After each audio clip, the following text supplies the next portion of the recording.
My name is Luke. I'm 35 years old, and I've been married to Emily for 6 years. We have a quiet life, a simple house, 2 dogs, and that kind of routine that gradually falls into place over time. But what had always been a mystery to me was her father, Jack. Jack is 41. That's right, just 6 years older than me. He had Emily when he was very young. He's the kind of man who commands respect just by walking into a room. Tall, broad-shouldered like tree trunks, with a thick beard and a way of looking straight at you that feels like he's seeing right through. He doesn't talk much, but when he does, his deep voice rumbles like distant thunder. I've always found him a bit distant, not exactly cold, but reserved, like someone who keeps everything bottled up inside. But before we go on, let me give you an important tip. Leave a like and drop a comment. That way, YouTube gets a better sense of what you like and starts recommending you more content like this. So let's keep going. When he invited me to go hunting for a weekend, I was surprised. He had never shown much interest in getting close. He said it was a family tradition, that it was good to get out into the woods every now and then, away from the noise, away from the distractions. I accepted without thinking too much. Maybe it was a chance to get closer, to prove something, or maybe I was just curious. We left before dawn. The sky was a deep shade of dark blue, almost black, and the cold morning air sliced across my face like a thin blade. His truck, an old pickup that rattled at every turn, rolled down the dirt road while he drove in silence. The only sounds were the rustling trees along the roadside and the engine humming beneath our feet. Jack wore a dark flannel shirt, sleeves rolled up to his elbows, revealing strong forearms marked by years of hard work. Every now and then, he took a swig from a metal flask, the same one he said he'd taken on hunting trips since he was young. I just watched, quietly, trying to figure out what kind of atmosphere this was, part solemn, part tense. By the time we reached the edge of the trail, the sun was starting to rise on the horizon, shy, but enough to bathe the tall leaves and the damp ground in golden light. The smell of wet grass, old wood, and the light smoke coming from the truck's exhaust filled everything. We got out. I had never fired a gun before, never even held a hunting rifle. It was all new, the weight of solid wood against my palms, the strong scent of oil and old gunpowder still clinging to it, and that strange feeling of handling something that carries history, power, danger. Jack noticed immediately. He glanced over, not laughing, but with that slight smile in the corner of his mouth, like he'd expected it. "Let me show you," he said, his voice low, deep like the forest itself, needed to respect the silence between each word. He came up behind me. I was still holding the rifle awkwardly, trying to mimic what I'd seen in movies. Then I felt his hands touch mine. Warm, firm. He adjusted the position of my fingers with precision, like someone who knew exactly what he was doing, and his body pressed lightly against my back. It was in that moment that the air around me seemed to shift. "Hold it tight, not like that. Here. That's it," he whispered, so close his breath touched directly on my ear. The shiver was instant. It ran from the base of my neck to the middle of my back like a soft electric charge. I held my breath for a second. I wasn't sure if it was from nerves or something else I wasn't ready to name. His voice stayed there, nearly brushing my ear, and I could feel the warmth of his body behind mine, strong, solid, like it was surrounding me effortlessly. Feet wider, shoulders relaxed. "Trust the weapon," he said, in a tone that was almost a murmur. His hands were still guiding mine, and every touch felt calculated, necessary, but there was something more. A tension in the air that even the wind rustling through the trees couldn't dispel. I stayed still, listening, feeling, and trying to understand why my heart was beating that way. Then I felt his hands slide down to my waist, firm, steady, like someone who's used to leading. He moved even closer behind me, and for a second it felt like there was no space between us anymore, just the heat of his body and his steady, rhythmic breath near my ear. "Spread your legs a little more," he murmured, barely audible but direct. "That way you'll have better support." I obeyed, almost without thinking. My feet shifted slightly in the soft dirt until I found a more stable stance, and the movement brought my hips more in line with his. It was in that exact instant that something inside me changed. I can't explain it clearly. It was as if his touch, strong and unhesitating, had awakened something that had been quietly hidden for a long time. Those large hands, gripping my waist with certainty, holding me, guiding me, like they knew exactly where I should be. It was no longer just about learning to shoot. It was about the way he touched me, the way my body responded. A strange warmth spread inside me. It didn't come from the filtered sunlight through the trees, nor from the effort of holding a rifle. It was a different kind of heat. It started in my chest and rolled down in slow, dragging waves. I felt every one of his fingers pressing into my waist with precision, as if the world had stopped right there between that touch and my held breath. I didn't say anything. Neither did he. But the silence between us was no longer empty. It was dense, charged with something that neither time nor the woods around us could dissipate. "Shoot," he said, voice steady, still behind me. My finger pulled the trigger, hesitant. Then came the bang, a loud, sharp sound that cut through the forest silence like a muted explosion. The rifle kicked back hard against my shoulder, harder than I expected, and my unprepared body stumbled backward. The world shook for an instant, and by reflex, I lost balance. But before I could fall, I felt his hands again, one on my chest, the other on my shoulder. He held me firmly, pulling my body against his, stopping me from hitting the ground. It was a quick touch, but full of presence. The scent of earth, of freshly fired gunpowder, and the sweat starting to form on his neck created a whirlwind of sensations around me. "Stay calm. It's all right," he said softly, in that same almost whispering tone. "You'll get used to it." The words were simple, but spoken like that, so close, with his lips nearly brushing my ear, they carried much more than comfort. There was something in the way he still held me, like he wasn't in a hurry to let go. His fingers pressed into my shoulder with firmness, but not aggression. A support, an unexpected care. My heart was still racing, not just from the shock of the shot, but from what had just happened. From the way he held me there, like his body had instinctively molded itself to mine. His breathing was calm, unlike mine, which came out hot and uneven. I could still feel the exact spot where he held me, as if his hands had left an invisible mark on my skin. And I knew right then, in that moment, that something had crossed a line. We practiced a few more shots. With each new shot, I felt the carbine's recoil hitting with less impact. My shoulder was starting to get used to the brute force, and his hands, from time to time, would return to adjust my stance, fix a detail, align the barrel with more precision. But now, every touch of his seemed more intentional, and the way I reacted did too.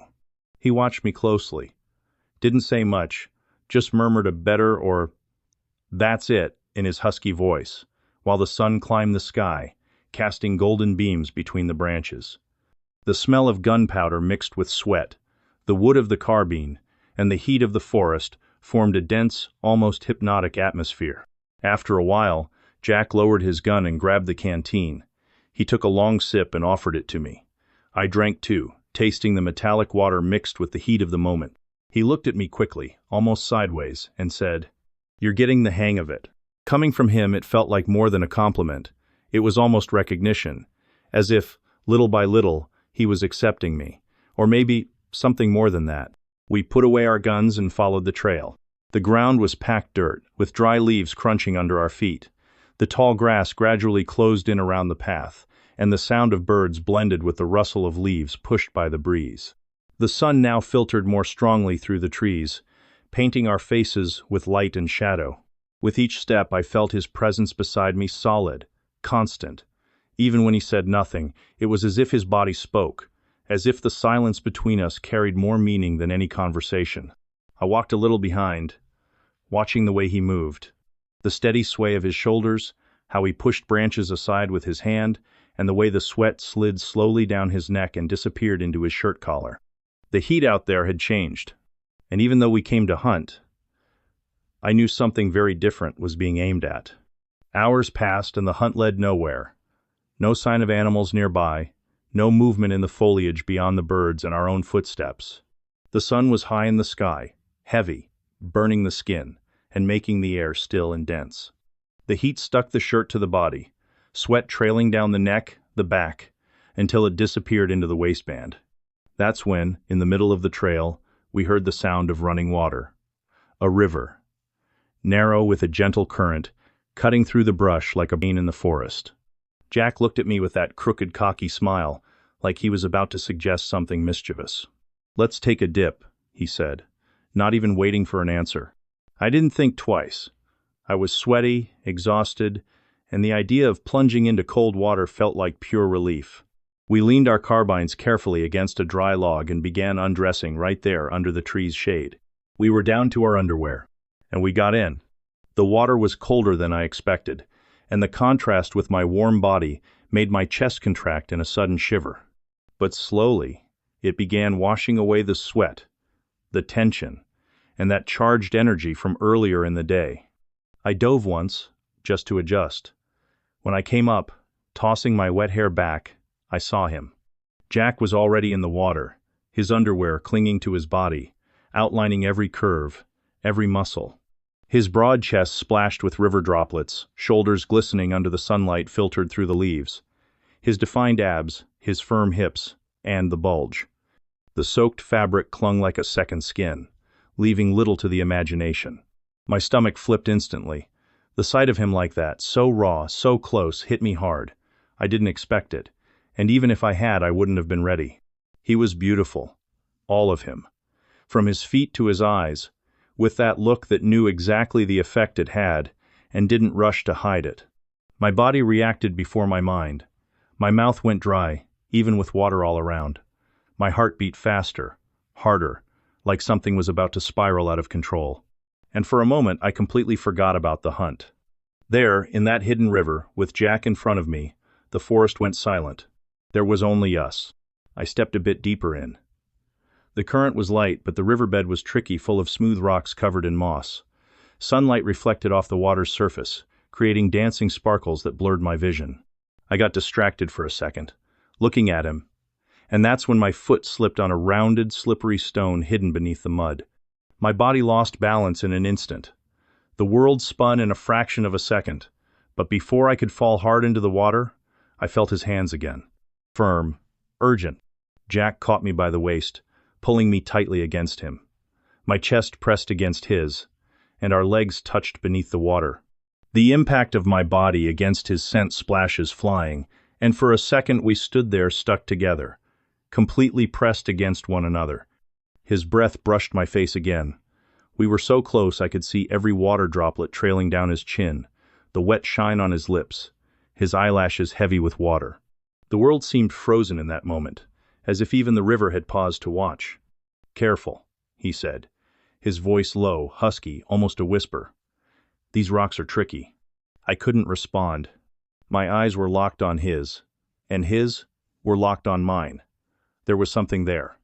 A loaded silence, dense, where everything we didn't say was spoken by our bodies, our eyes, the way neither of us tried to step away. His hands were still on my waist. My breath came out uneven, brushing his chin, and our faces were so close, it would have taken just the slightest movement. A breath bolder than the rest. It was the almost that burned more than any touch. That almost kiss hovered in the air like lightning about to strike. But neither of us moved. We left the water in silence, both dripping, our underwear clinging like second skin. The sun's warmth now felt welcome, heating the wet skin and bringing that feeling of relief after the shock of the cold. We found a patch of grass nearby, by the riverbank, where the brush was low and the ground still caught direct sunlight. We lay side by side. The grass was warm, soft. The sound of the running water nearby cradled the moment with a calm constancy, as if time had slowed. I closed my eyes for a few seconds, feeling the sun dry my chest, my legs, the damp fabric of my underwear starting to lose its moisture, and beside me his silence present, but comforting. Until he spoke. "I like places like this," Jack said, his voice lighter, almost serene. "Out here I feel peace, a peace I don't feel anywhere else." I opened my eyes and looked to the side. He had one arm under his head, eyes turned to the sky that opened through the tall trees.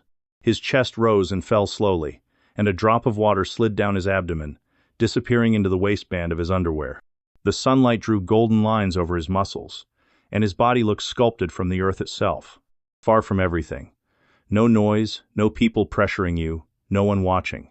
Just the sound of water, the wind. "Out here, I breathe," he added in a tone that blended relief and confession. I didn't reply right away. I just kept looking, because there, lying in that clearing with him, feeling the breeze on my warm skin and hearing each word spoken with such honesty, I understood that he was opening up. Maybe not completely, but enough to pull me deeper into that moment. It was the kind of silence that doesn't weigh. The kind of peace that messes with your head. The silence between us was almost comfortable. Just the sound of running water nearby, the sun slowly warming our still damp bodies, and both our light breaths mixing with the hot afternoon air. Then he spoke again. "You remind me of when I was younger." The sentence came out of nowhere. Plain, simple, but with a weight that made my chest tighten instantly.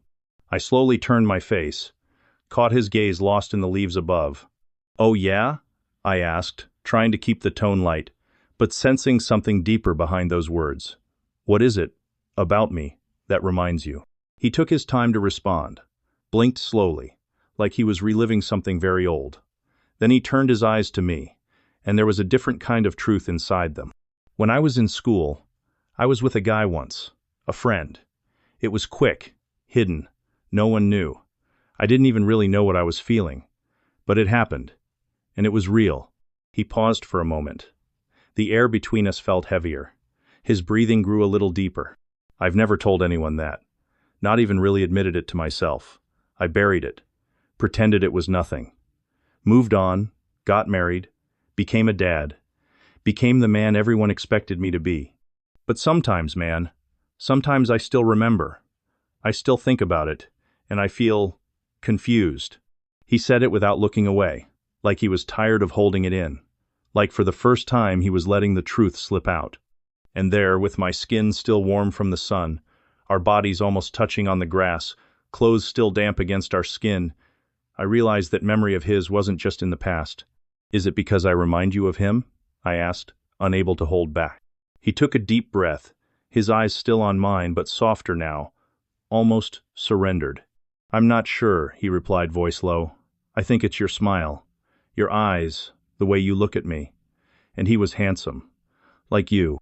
His words came with a softness that weighed on the air, as if each one fell slowly, scratching on the inside.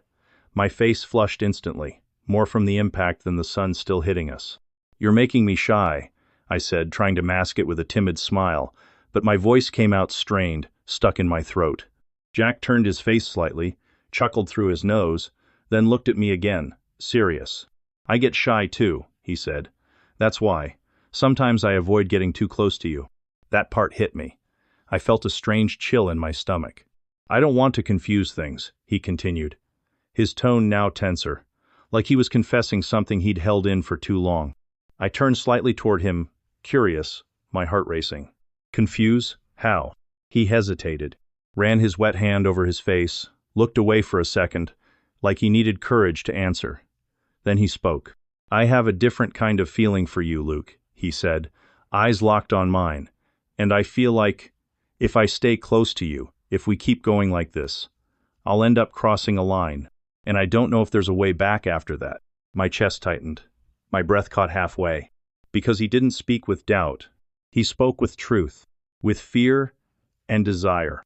I took a deep breath, feeling my heart pounding in my chest. His eyes were still locked on mine, waiting, maybe hoping I'd pretend I didn't understand what he meant. But I understood. Very well. "What if I want to cross that line too?" I said quietly, almost in a whisper. "What if I'm also feeling something for you?" His eyes widened slightly. He seemed to freeze for a moment. "Luke," he murmured, "don't mess with that." "I'm not messing," I replied. The silence between us became unbearable. Hot, pulsing. That's when I leaned on one arm in the grass, lifting my torso slowly. My body moved closer to his, my face hovering just above his, and it felt like the world held its breath with me. Then I leaned in and kissed him.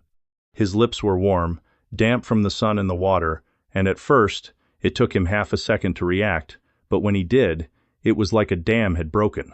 Jack pulled me tightly by the waist, bringing me on top of him, and kissed me back with urgency, with hunger. It wasn't just skin. It was more. There was chemistry. There was connection. Our bodies fit together naturally, like it had already been written long before we got there. His hands explored my back with confidence, sliding over heated skin, gripping, pulling me closer. I felt his rapid breathing mixing with mine, the kisses growing deeper, more intense, like we were trying to reach something that had been trapped for far too long. There, by the riverbank, both of us soaked, breathless. Giving in there was no right or wrong. There was only the now. and the line was already starting to blur. The kiss was only the beginning. Slowly, the urgency gave way to silence. A kind of full, dense silence, like the world had stopped just to make room for what was happening between us. Jack laid me down gently, his eyes locked on mine, as if asking for permission with just a look. I simply closed my eyes and let it happen. His body settled over mine naturally, like that space was already familiar, like he knew exactly how to be there without pushing, without forcing. His breath brushed against my neck, and every touch was steady, calm, full of intention. His hands slid down my back with a mix of care and restrained desire. The movements were slow, rhythmic, like a silent dance between two bodies finally meeting. I felt him envelop me completely, in a connection that wasn't just physical, it was something deeper, born from the way we looked at each other, the shared silence, the trust, the heat of his body on mine, the way he held me, like he wasn't there just to take but to stay, made me feel whole, present, chosen. There was no rush, only presence, only surrender. Every gesture spoke louder than 1,000 words, and when our hearts beat in sync, I knew this wasn't impulse, it was feeling. Afterwards, he stayed with me, lying there, his head close to mine, his breath still uneven but calm. No words needed to be said in that moment. The line had been crossed. And deep down, neither of us seemed to want to go back. I lay there, face turned to the side, feeling the damp grass against my chest, and my breath slowly returning to normal. The sun warmed my back, and my body felt lighter, yet also heavy, like something inside had shifted. Jack was still beside me, the silence between us full of things that didn't need to be spoken. After a few minutes, I felt his shadow approach again. His hand touched the small of my back gently, and his voice came right after low, hoarse but soft. "Are you okay?" I took a second to answer, immersed in that silence, in that strange peace. "Yeah," I replied, barely moving. Just let the answer slip out with the breath that slowly escaped my lungs. He stayed still for another moment, then nodded silently. Slowly, I turned over with care, still feeling sensitive, and he helped me sit up, a light touch on my arm. We went back to the river. The water, still cold, rushed over our skin like a good kind of shock, washing away the sweat, the traces of the moment, but not what remained inside. We washed in silence, as if still digesting everything. Sometimes our eyes met no rush, no fear, but full of something new, alive. We got dressed slowly, without words, just calm, discreet gestures. Then we grabbed our weapons, our canteens, and followed the trail back, the sky already painted in gold and orange. When the truck appeared up ahead, he looked at me over the hood, that same look from before, but now longer, heavier, as if what had happened between us hadn't been left behind in the woods. We got in the car, and even with the engine on, and the road ahead starting to form before our eyes, nothing felt over. We arrived at his place in the late afternoon. The truck engine stopped, and the silence between us remained thick, heavy with everything that had happened. No sudden moves, no words, just the soft sound of the wind in the trees, and the creak of the car settling in place. I sat there for a few seconds, hand on the door handle, breathing deep. He stared ahead, but his eyes glanced in my direction now and then. A quick, contained look that said more than anything he could have spoken. I stepped out slowly, moved away from the car and, before getting into mine, looked at him one last time. He was still there, unmoving, eyes following me to the end. A slight nod, just that. But it was enough. The car started, the road stretched ahead, and I drove away. The way back was silent. On the outside, everything looked the same, but inside, everything was different. Since then, 8 days have passed. We haven't seen each other, haven't spoken, no messages, no signs. He didn't show up. I didn't reach out either. Maybe because I was still trying to figure out what it all meant. Or maybe because, deep down, I was waiting for something from him. But he hasn't left my mind. Not for a second. The thoughts come suddenly in the shower, in bed, at work. I remember the touch, the breathing, the way he held me, like he knew exactly where to find me. I remember the silence between us and how that silence said more than words ever could. And the truth is simple. I can't wait to see him again. Even if it's just for a few minutes. Even if it's just to look him in the eyes and know that he remembers too, that it wasn't just mine. This was my story. I hope I'll be back here soon to tell you what might have happened after that, because honestly, I'm still trying to figure it out too. If you liked it, leave a like and subscribe to the channel. That helps me a lot to keep sharing these stories. And hey, if you want to hear the uncut version, exactly how it happened, the link's in the comments, pinned just for you. Kisses, and see you soon.